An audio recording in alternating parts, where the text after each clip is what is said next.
What the fans were most looking forward to is just discovering this origin story. You must have been the most curious of them all, right? Absolutely. How much did you research after the script? You know, how much do you know that we don't? I know a fair amount, I think, and I think like that is one of the fun things of working on a Star Wars movie is there is such a huge world of so sophisticated, so much detail to kind of flesh out and involve yourself in, and so that's one of the pleasures of working on it, is doing all that kind of work. Hey kid, I'm putting together a crew.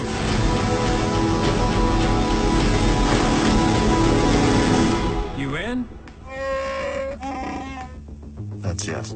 There's a great vintage movie element to this one. You kind of go back to those Star Wars times, and even Indiana Jones time. I had a bit of that feeling. And I think Alden has that old movie star quality, doesn't he? He has that charisma, that masculinity, but still the vulnerability underneath it. He's very sympathetic. In fact, the movie is filled with actors who have that charisma and are really winning. Yeah, I thought of it as a kind of there's a sort of a 70s vibe about the movie that I really wanted, and I really liked. I might be the only person. Who knows what you really are? What's that? Tell us about the rest of the cast. Obviously, Emilia Clarke is there, Woody Harrelson is there, Andy Newton. Yes, that's one of the great kind of pleasures that I feel like I've had working on this movie, is the ability to spend time with all these incredible, interesting people, and they all have such a different kind of large body of work, each one of them, and just that kind of core crew of being in the Millennium Falcon all together and having interesting conversations and making jokes and playing games. It was really such a gratifying thing. Get ready. Thought we were in trouble there for a second, but it's fine. We're fine.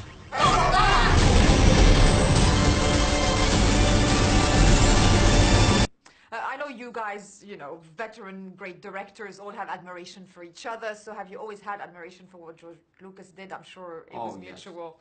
Yes, and I also worked for him as an actor, because he directed American Graffiti. Oh, of course. And I was in it. That's when I first even heard that he wanted to make a science fiction movie. There was no title yet. Yeah. And when I saw Star Wars, I was just blown away by it.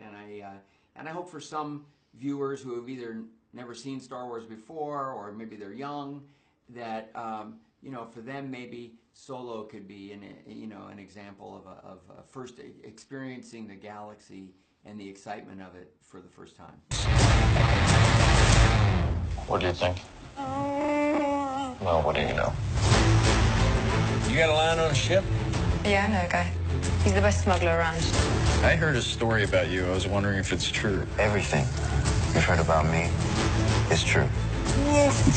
And finally, are you able to gauge what makes it so enduring? We are talking about decades and decades of fans loving the Star Wars legacy. Yeah, I think that that really speaks to the brilliance of George Lucas. I think that his ability to create a universe that's so rich and so informed by our whole kind of history of mythology and storytelling, that we can tell stories in that world for 41 years is pretty remarkable. I got a really good feeling about this.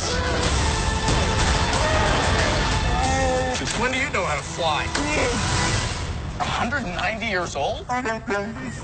You look great. Push it!